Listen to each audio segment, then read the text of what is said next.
Jadi kalau misalkan ada pernyataan jangan sedikit-sedikit bid'ah, jangan sedikit-sedikit bid'ah, kita jawab jangan sedikit-sedikit sunnah, jangan sedikit-sedikit sunnah. Itu kan sama. Itu. Jadi kalau misalkan ulah jual bid'ah, cek orang tanya ulah jual sunnah. Kudu puguh heula.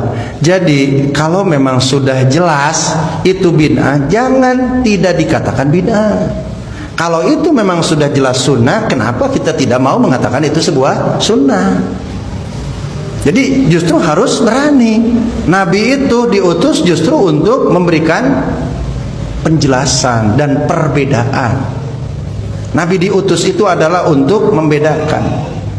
Yufarriqu bainal haq wal batil. Nabi itu selalu membedakan hak dan batal. Kalau sudah jelas itu beda, ya beda.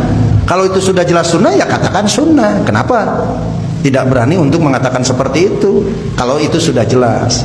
Nanti ukurannya bahwa orang meyakini sebuah ibadah yang padahal Nabi, para sahabat tidak melakukannya,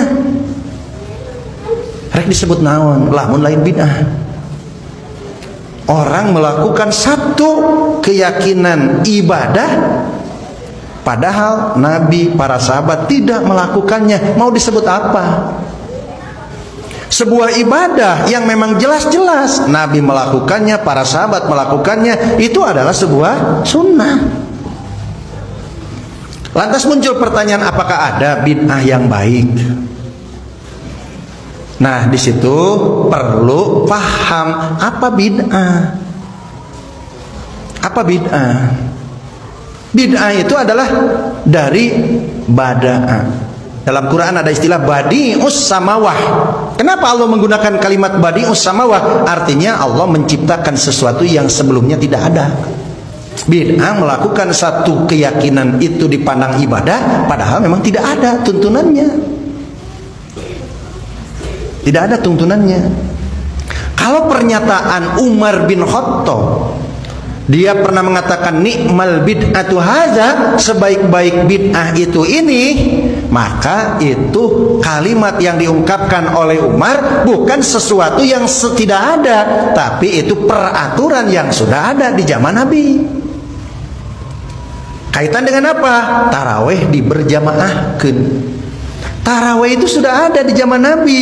Kemudian pernah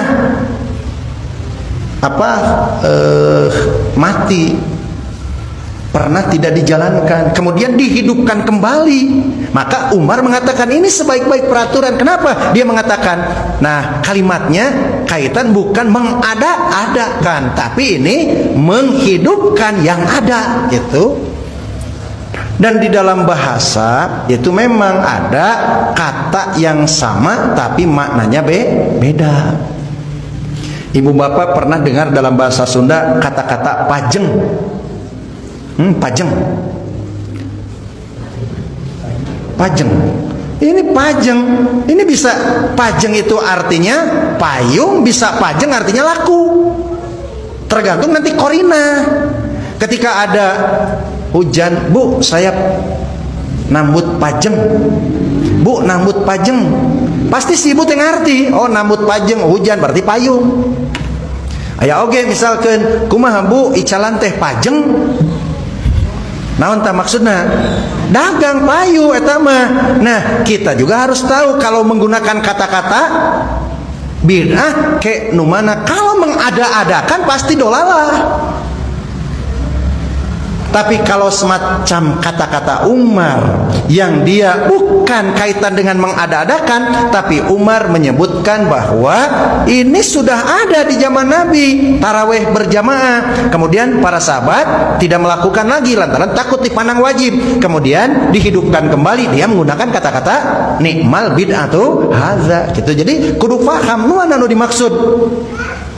Kullu bid'atin dolalatun, semua yang mengada-adakan bid'ah. Dan itu dolalah. Pernah juga ada yang mengatakan nya cina siga pakai sapeker oge, eta kan mengada-adakan. Di zaman Nabi teu aya. Ini kaitannya bukan menambah ibadah, tapi ini kaitan dengan sarana prasarana. Yang ini dianggap sebuah maslahatul mursalah, bukan menggunakan istilah kata-kata bid'ah.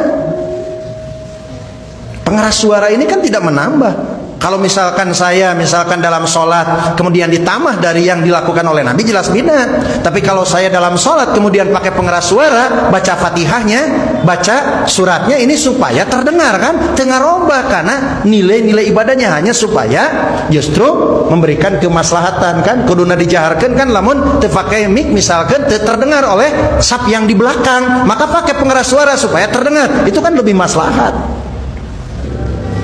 Nah, itulah perbedaan. Jadi kalau Nabi mengatakan kullu bid'atin dolalatun, ini semua yang diadak-adakan dalam persoalan ibadah yang Nabi tidak lakukan, para sahabat tidak lakukan, ya jelas itu bid'ah yang sesat.